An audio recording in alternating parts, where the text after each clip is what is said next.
बाळासाहेबांच्या तमाम शिवसैनिकांना तुमच्या ह्या अनिश गाढवेचा, बाळासाहेबांच्या लहानशा शिवसैनिकाचा आणि शिवसेनेच्या प्रवक्त्याचा मानाचा जय महाराष्ट्र. शिवसैनिकांनो, कायद्याचा धाक असणं हे फार गरजेचं आहे. आणि हे का गरजेचं आहे यासाठी एक उत्तम उदाहरण मी तुम्हा सर्वांच्या समोर आज ठेवतोय. एक नाही, दोन उदाहरणं मी आज तुम्हा सर्वांच्या समोर ठेवेल, अगदी आत्ताची ताजी उदाहरणं. आता लक्षात घ्या, एक सगळ्यात पहिलं राजकीय उदाहरण तुम्हा सर्वांच्या समोर ठेवतो. कायद्याचा धाक असणं का गरजेचं आहे. शिवसेनेसारख्या पक्षामध्ये ज्यावेळेस फूट होते, पक्षांतर बंदीसारखे कायदे हे ज्यांनी फूट केली आहे त्यांच्याऐवजी ज्यांच्याकडे फूट झाली आहे त्यांच्यावर वापरले गेले. कायद्याचा धाक राहिला नाही राहिला. आता विचार करा, त्यावेळेस जर योग्य न्याय योग्य वेळेत झाला गेला असता तर राष्ट्रवादी काँग्रेस सारखा पुढचा पक्ष फुटला नसता. म्हणजे पाहिलं जातं एखाद्या गुन्हेगाराला नेमकी काय शिक्षा होते, एवढा मोठा गुन्हा घडल्यानंतर एखाद्या गुन्हेगाराला काय शिक्षा होते हे दुसऱ्या गुन्हेगाराकडनं पाहिलं जातं. आणि थातूर मातूर जर शिक्षा होत असेल ना, दुसरा गुन्हेगार हा गुन्हा करण्यास प्रवृत्त होत असतो. दुसरा गुन्हेगार. हे सगळं सांगण्याचं तात्पर्य तुम्हाला सांगतो. पुण्यामध्ये पोर्शे कार प्रकरण झालं. मी दुसरं उदाहरण तुम्हाला देतो. त्या पोर्शे कार प्रकरणामध्ये आत्ताच काल परवामध्ये तुम्ही पाहिला असाल, तो अल्पवयीन जो कोणी दारुडा, बेवडा, उच्चभ्रूंचा कार्टा, त्या बिल्डरचा अग्रवाल, कोणी जो अग्रवाल नावाचा बिल्डर असेल कोणी, हा उच्चभ्रूंचा कार्टा 2 जणांना उडवतो. हे चर्सी गंजेडे सगळे जे कोणी असतील ते, हा 2 जणांना उडवतो आणि त्याला जामिनावर त्याची मुक्तता होते. जामिनावर मुक्तता होते. कधी? आत्ताच काही दिवसांपूर्वी, मला वाटतं हार्डली 3-4 दिवस झाले असतील. हा एक पॅटर्न बनतो, हा एक ट्रेंड बनतो. कसा बनतो ते पहा. ह्याने काय केलं, ह्याने ऍक्सिडेंट केला, ह्याने 2 जण मारली, याला शिक्षा काय झाली, अल्पवयीन, हा सुटला. बाकीच्या अल्पवयीन मुलांमध्ये नेमकं आपण काय उदाहरण दाखवून देतोय किंवा काय आदर्श ठेवतोय त्यांच्या समोर. आज त्या प्रकरणामध्ये जर योग्य ती कारवाई झाली असती, मुलावर नाही तर मुलाच्या पालकांवर तरी, तर हे असले घाणेरडे गुन्हे घडले नसते. आज वरळीमध्ये नेमकं काय झालं पहा ना. वरळीमध्ये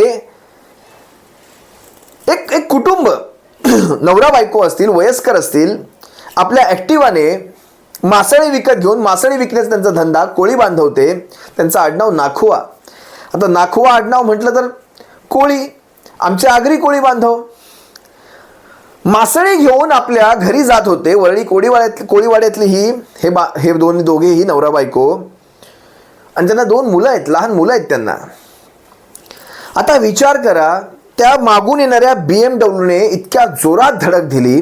तुम्ही त्या कारची अवस्था जर पाहाल, कारण BMW एवढी चेमते पुढून, म्हणजे तिला किती जोरात, भले ती ऍक्टिवाने जर एवढी जोरात धडक बसली असेल तर विचार करा तिची धडक किती जोरात असेल. बरं, धडक दिल्यानंतर ज्यावेळेस कळतंय की ती महिला त्या गाडीला अडकलेली आहे, तिची साडी त्या चाकामध्ये अडकलेली आहे, पळून जाण्यापेक्षा जागेवर जर उभे राहिले असते तर कदाचित ती महिला वाचली असती, तिला काढता आलं असतं, ती जखमी झाली असती पण ती वाचू शकली असती. ते नाखवा जे होते ते ओरडून सांगतायत की तुम्ही गाडी थांबवा. हा गाडी सुसाट घेऊन गेला. जवळपास बांद्रा वर्ली सिलिंक पर्यंत ती गाडी एवढ्या वेगाने पळवली गेली. त्या रस्त्याला घासत घासत ती महिला गेली. मला खरंच ह्या प्रसंगांना किती घ्यावं किती नाही घ्यावं मला माहीत नाही. ह्याला राजकीय दृष्ट्याही मी पाहणार नाही. पण ज्यावेळेस या सामाजिक विषयांमध्ये, म्हणजे समजा एखादा अपघात झालाय, एखादं धनदांडग्याचं कार्ट त्याच्यामध्ये सापडलंय, पण ते सापडणाऱ्या कार्ट्याला वाचवायला ज्यावेळेस नेते येतात, त्या नेत्यांनी कमीत कमी हे तरी पाहावं, सर्वसामान्य व्यक्ती दगावली आहे तिथे, यांच्याकडे करोडोंच्या BMW, तुम्हाला ते प्रकरण सांगतो. मला तो जो हॉटेलचा जो कोणी मालक आहे, त्या मालकाच्या बोलण्यातला तो विसंगती तुम्ही पहा. हा मालक काय सांगतोय, किती वाजता ती मुलं आली, 11:14ला मुलं आत आली आणि येताना मर्सिडीजने आली. म्हणजे मालक बघा मर्सिडीजवर कसा फोकस केला जातो. मर्सिडीज या शब्दावर फोकस पोलिसांकडनं मर्सिडीजचा सीसीटीव्ही उघड होतो का, तर मर्सिडीज मध्ये हा पोरगा मागे बसताना दाखवलाय. हा ड्रायव्हिंग सीटवर बसत नाहीये, ड्रायव्हिंग सीटवर ड्रायव्हर बसलेला आहे. जाणून बुजून लोकांच्या मनामध्ये असं एक वातावरण तयार करायचं की मर्सिडीजने पोरगा घरी गेलेला आहे, अपघात तर BMW झालेला आहे. हा पोरगा तिथून मर्सिडीजने आपल्या ड्रायव्हर सोबत त्याच्या गोरेगावला जातो, गोरेगाववरून कुठून तरी मैत्रिणीच्या घरून तिकडून स्वतःची गाडी घेतो BMW आणि तिकडून पुन्हा हा मरीन ड्राईव्हच्या दिशेने येतो. त्यावेळेसही ड्रायव्हर गाडी चालवत असतो, पण मरीन ड्राईव्हला आल्यानंतर मरीन ड्राईव्ह ते वरळी हे अंतर मात्र हा मुलगा स्वतः गाडी चालवत असतो. पण दाखवणार काय, मर्सिडीजने हा घरी गेला, मग गाडी BMW त्यात तो होता का नव्हता का, या अनेक गोष्टी दाखवल्या जातात. म्हणजे प्रकरण कशा प्रकारे पलटी मारायचं. जर एकदा हा व्हिडिओ पहा, याच्यामध्ये त्या बार मालकाने कशा प्रकारे विसंगती दाखवली. ती बार मालकाची विसंगती सांगतो तुम्हाला. हा म्हणतो काय, बार मालक शनिवारी रात्री 11:08 ते आत आले. टायमिंग कसा पाठ करून ठेवला बा. ते 2 ऑक्टोबर कुठला तो चित्रपट, सिंघम नाही, दृश्यम पिक्चर चित्रपट. तो 2 ऑक्टोबरला गांधी जयंती असते, मग आम्ही पावभाजी खाल्ली, मग आम्ही गोव्यात फिरायला गेलो, तेव्हा तो कसा घटनाक्रम सांगायचे वारंवार, तसा हा घटनाक्रम. 11:08 ते आले, 11:14 ते जेवले. बघा, 11:08 ते आल्यानंतर 11:14 ते जेवले आणि 11:26 पर्यंत बिल पेमेंट करून बाहेर. 11:08 ते 11:26 म्हणजे 16 2 18 मिनिटे. 18 मिनिटामध्ये जेवून बिल पेमेंट करून ते निघूनही गेले. हे असं कोणतं हॉटेल आहे बाबा जिथे 18 मिनिटात माणूस येऊन जेवून निघून पण जातो. मी तर कित्येक हॉटेल असे बघितले जिथे 18व्या मिनिटापर्यंत तिथे तो वेटर पण येत नसतो ती ऑर्डर घ्यायला. जेवण तर दूरची गोष्ट, वेटर तरी आला पाहिजे 18व्या मिनिटापर्यंत. बरं, 14व्या मिनिटाला बिल पेमेंट झालेलं आहे, म्हणजे 8 आणि 14 म्हणजे 6-7 मिनिटांचं अंतर. 7 मिनिटामध्ये हा जेवून झालेला आहे. कोणतं हॉटेल आहे? मालकाच्या बोलण्यातली विसंगती पहा, त्याचा आत्ता हा व्हिडिओ पहा आणि त्यानंतर त्या नाखवाचं ते दुःख पहा. कशा प्रकारे गोष्ट घडली हे नाखवा स्वतः सांगतात. एकदा हा व्हिडिओ पहा. मिहीरबाबत बार मालकाने कुठली माहिती दिली आपण ऐकूयात. तारीख मिली है, क्या क्या हुआ? सर, ध्रुव करके गेस्ट ने बुकिंग किया था, वो हमारे यहाँ पे रेगुलर आता है. सबका आईडी चेक हुआ है, उनके आईडीज़ अपन ने दे भी दिए हैं. ठीक है, जितना सर हमको आइडिया है, ये 11:08 को ये 4 लोगों का ग्रुप आया था. वो लोग बैठे थे, वो लोग ने खाना खाया, ड्रिंक किया एंड 11:14 को बिल पेमेंट ख़त्म कर दिया था. एंड 11:26 को देवर आउट ऑफ द प्रीमाइसेस. ठीक है, जो लड़का मिहिर बोला जा रहा है उसने ड्रिंक भी नहीं किया है, खाली रेड बुल लिया है. ठीक है, वो डिटेल्स सीसीटीवी में पुलिस भी चेक कर रही है, उनके पास सारे. प्रदीप जी, दुर्दैवी घटना आहे. काय नेमकं घडलं? सकाळी तुम्ही सोबत होतात, काय नेमकं तुम्ही पाहिलं? आमचं मच्छीमारचा धंदा बंद असतो म्हणून आम्ही ते 2 महिने उदरनिर्वाहासाठी बाजारातनं मच्छी आणून विकतो. मार्केटवरनं, मनीष मार्केटवरनं, तिथे क्रॉफिट मार्केट आहे ना, तिकडनं मच्छी आणून आम्ही दररोजप्रमाणे तिथे गेलो होतो. येताना 30-35च्या स्पीडने आम्ही येतो. आम्ही काय जास्त स्पीडने येत नाही, कारण का त्यात मच्छीचा लोड असतो, त्यासाठी आम्ही स्पीडमध्ये येत नाही. पण त्या माणसाने असं केलं की विचारून सोनाय हो, त्यांनी पाठीमागनं जी धडक दिली, आम्ही त्याच्या बोनेटवर पडलो. पडला, त्याला थांब थांब बोलतोय तरी त्यांनी गाडी थांबवली नाही. मी जो गचका मारला त्यांनी, तर ते गचक्यात मी खाली पडलो या साईडला डाव्या बाजूला, आणि माझी बायको त्या चाकाखाली आली आणि त्याला थांब थांब करतो. त्यांनी त्या सीजी हाऊसकडनं ते सिलिंगपर्यंत तिला फरफडत नेली. हो, काय करू सांगा, 2 पोरं माझी पोरकी झाली, ते कोण नाही. हो, त्या नाखवांचं ते रडणं पाहिलं की मन हेलावून जातं. हृदयद्रावक ही घटना. हा मुलगा 18,730 6 मिनिटात बिल करतो म्हणे. 18,000, त्यांच्या बापाचा पैसा, आपलं काय त्याच्यामध्ये. 18,730 बिल 6व्या मिनिटाला. ह्याचं नाव माहिती आहे तुम्हाला काय? हा मिहिर शहा, ह्याचा बाप राजेश शहा. राजेश शहा आणि हा आहे शिंदे टोळीचा उपनेता. राजकारण लांब ठेवतोय मी, पण बघा हे सांगण्याचं कारण असं, कारण ज्या गाडीने यांना धडक मारली त्या गाडीवर यांचा लोगो होता. ती गाडी ज्यावेळेस ताब्यात घेतली जाते, हा लोगो कसा निघतो? ताब्यात घेतलेल्या गाडीला कोण हात लावतं? हा लोगो घासला कसा जातो? अनेक गोष्टी आहेत. बरं, हे प्रकरण स्वतः मीडियाने लावलेलं आहे. पहा मीडिया काय म्हणते की याच्यावरचा लोगो काढून टाकला, त्याची नंबर प्लेटची छेडछाड झाली, नंबर प्लेटच गायब करून टाकली. जरा मीडियाचं हे वक्तव्य पहा. झाला होता. हीच ती गाडी आहे या अपघातात. पण पाहिलं तर त्या महिलेला काही अंतरावरती आरोपीने फरफटत नेलं. जरी आपण गाडी लक्षात घेता यावरती आपण पाहतोय की या ठिकाणी विन सीटर्स साडीचे या ठिकाणी हे देखील धागे देखील आपल्याला पाहायला मिळत आहेत.